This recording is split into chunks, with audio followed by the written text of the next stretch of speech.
الوي يعان وايد. يا انا وهي يعان، انا دائما يعانه. انا لا الحين حد يعني جايين مطعم بي بي تي بعد ما خذينا خامات الشادي الشتويه حق معن، ناطرين طلبنا بي بي تي. الحب. اي هذا من احلى مطاعم البرجر بالنسبه لي. صح حتى انا تصدق. اي وايد حلو. صح مطعم حبينا هذا. انا احب بي بي تي، احب اليفيشن وفايف جايز. حلو، اختيارات موفقه. وهارديز. هارديز داش بالعرض بس اختيار ايضا موفق. حلو هارديز. احب هارديز انا. اهلا اهلا، يا هلا ومرحبا. اهلا باللي شنو؟ هلا باللي لفاني. يابا. هاي صمونتج. ايوه هذه صمونتي. هذا اتوقع المسي فرايز. لا صمونتك اكشخ انت بكرتون. مسي فرايز.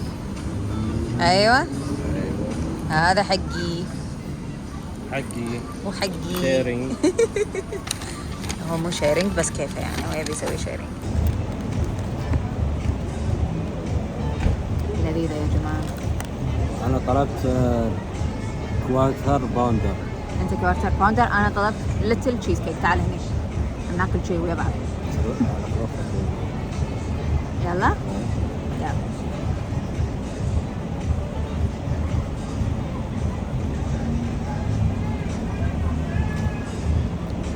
بس عشان كذي انا احب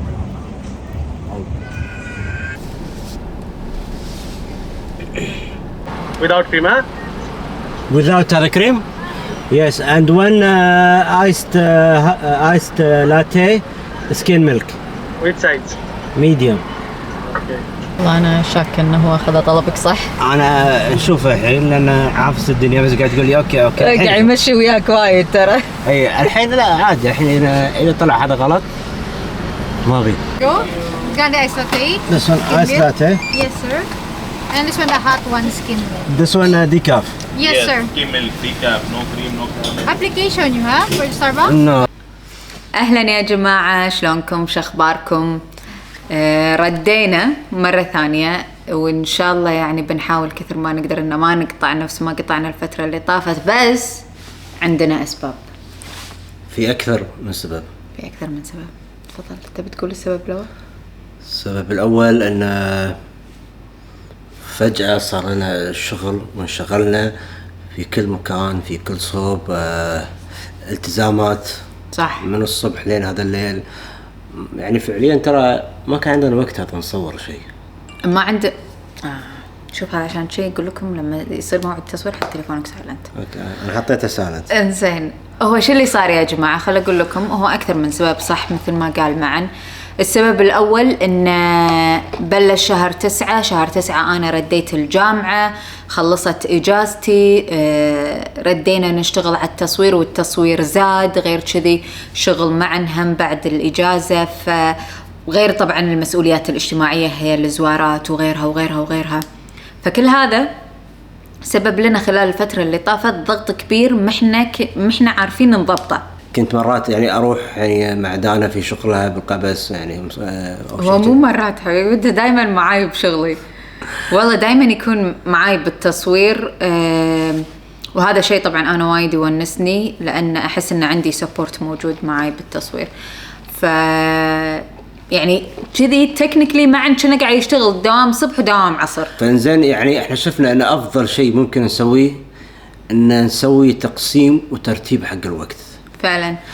فدانا شرت في نفس الرزنامة بورد كذي في رزنامة على كل يوم، فقمنا كل يوم في نحدد بالضبط اليوم هذا شنو نبي نسوي فيه. صح. وين عندنا شغل، متى، ساعة كم، التزاماتنا كل يوم. فيعني بالطريقة هذه نقدر يعني نقسم الوقت، ويعني ما يصير فوضى، لأن من تصير يعني فوضى بالشغل ما راح تقدرون تسوون ولا شيء.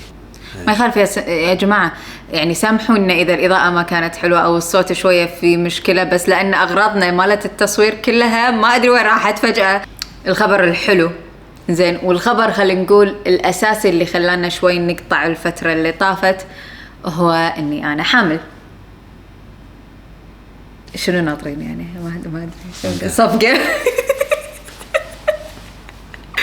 فموضوع الحمل فاجأنا وايد، موضوع الحمل وايد فاجأنا، سوالنا سبرايز يا جماعة. احنا كنا مخططين ان احنا بنصور لكم فلوجات السفرة مالتنا مالت الصيف، وكنا مخططين ان احنا بنصور قبل السفرة شلون بنرتب جنطتنا وديورنج السفرة وشلون راح نجرب هناك، وبعدين لما نرد الروحة والرد أمبي كنا حاطين مخطط كامل بس على سفرة الصيف.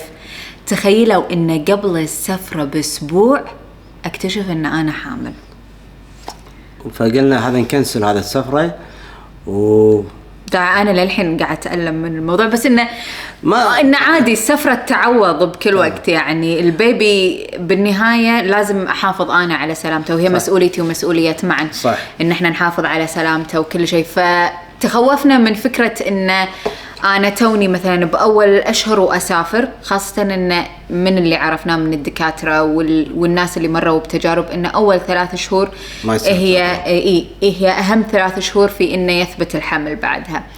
فقلنا لا ما يخالف السفرة تعوض، راح نسافر وايد بس البيبي أهم والبيبي أولوية. فقررنا إن احنا نكنسل السفرة. خلال أول 3 شهور أنا مريت بلاوي. لا هي يعني مو بلاوي، هي شوفي هو شيء يصير حق كل حامل يعني، مو شيء استثنائي بس. اوكي بس انه يعني السالفه انه اول يعني بيبي لا انت عندك يعني خبره ولا انا عندي خبره. يعني مثلا منافس مثلا امهاتنا عارفين مثلا كذي كذاك، فعادي الموضوع يعني تقدرين تقول شوي اسهل يعني عندهم، صح. اما يعني الناس اللي مثلا توهم يتزوجون اول يعني بيبي ما يعرف شيء، فكله يدش يعني هذا في جوجل يشوف يعني شو السالفه. كله يدش في جوجل يتكلم عن نفسه ترى. جوجل هو كان صديقي خلال الفتره اللي طافت. بس يعني من الاشياء اللي احنا يعني اثنيننا ما نعرف شيء طبعا عن هذا الموضوع، اكيد معا ما يعرف، وانا يعني كلش ميح. شيء ما كان مخطط له للامانه. احنا ما خططنا له ولا يعني استبعدنا حصوله، فاهمين علي؟ اللي مخلينها على الله انه متى ما صار. الحمد لله بالعكس يعني رزق من الله. احنا حاليا يعني باحلى مراحل حياتنا، لان قاعد نمر بالتجربه هذه الاولى مع بعض يعني. أول 3 شهور طبعاً أنا تعبت، ماني عارفة شلون أتعامل مع الموضوع، ماني عارفة شنو أسوي، آلام بالجسم، غير اللوعة، غير المود سوينجز. مسكينها الله يعينك. المود سوينجز، المزاجية يا جماعة يعني كانت تحوشني مزاجية. كنت أكسر خاطري. تخيل هذا شيء من الأشياء اللي تغيرت في خلال الفترة طاحت. في شيء ثاني تغير؟ شنو؟ يعني انتم يعني ما تحسون ان المكان هذا صخة يعني شوي؟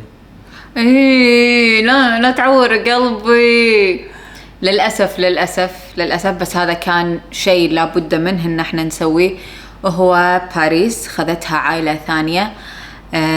للأمانة من أكثر الأشياء اللي عورت قلبي بالفترة اللي طافت. بس إنه كان في أسباب يعني ما كان في أسباب أكيد كان في أسباب. والشيء الثاني إن باريس تستاهل إنه يكون في فوكس عليها أكثر، فما حبينا إن هي مثلا تتضايق أو تقعد مثلا بروحها وإحنا نكون بالدوام. لا بصراحة هو كائن حي المفروض إن إحنا نجاب له ونعطيه كل اهتمامنا. فباريس تحتاج عناية وايد، هي يعني متابعة واهتمام. واحد هذا يجاب لها يتحب طبعا، لازم تحب الناس، يجاب لها. هي وايد تحب الناس، وايد سوشيال. فحبينا إن إحنا نوفر لها بيئة وايد أحسن من البيئة اللي كانت فيها، وإن هي تاخذ الرعاية الكاملة والاهتمام الكامل. وهني اتخذنا قرار إن هي تروح حق عائلة ثانية. وطبعا مشكورين وايد على سؤالكم، على استفساركم ان احنا متى بننزل فلوج جديد، متى بتشوفونا مرة ثانية. يعني قاعد نصادف حتى واحنا طالعين امهات وخلينا نقول وعيالهم. انا هذا وايد استانس عليه، امهات وعيالهم او بعض البنات لما يشوفونا مثلا بالمجمع وهذا دائما يسالونا متى الفلوج، او الام تقول لنا بناتي يقولون لك متى بتنزلين فلوج. هذه الامور صدق تونسنا وتخلينا نتشجع اكثر ان احنا نبي ننزل فلوجات، لان انتوا ترى اللي حببتونا بهذا الشيء اكثر. يعني احنا اول بدايه كنا ماخذينها وناسه، واللي متابعني من قبل لما كنت اسوي فلوجات بروحي كنت اخذها وناسه، لكن صار في عندنا عائله ثانيه بيوتيوب حتى وان كانت صغيره. احنا فرحانين فيكم، وإن شاء الله هذه العائلة تكبر أكثر وأكثر، ونقدم لكم دائما الأفضل والأحلى. أوكي، فالحين إحنا نبي نحاول قد ما نقدر أن كل أسبوع يعني إيه إن شاء الله في كل أسبوع إن على يوم السبت ننزل فيديو. بس الساعة كم عاد ما نقدر نتحكم. أوكي خلنا نتفق يا جماعة، كل أسبوع راح ننزل لكم فيديو حلو بدون ما نقول متى بدون ما نقول اي حزه، او ان نقول مثلا او ان مثلا نحاول قد ما نقدر ان كل يوم هذا السبت، نحاول كثر ما نقدر انه يكون يوم سبت اكيد. بس الاهم عندي ان كل اسبوع راح يكون في فيديو لكم ان انتوا تشوفونه وتشوفون مراحل التطور. يعني الحين ان شاء الله بعد كم شهر بيكون في فرد جديد بالعائله مالتنا، عائلتنا الصغيره.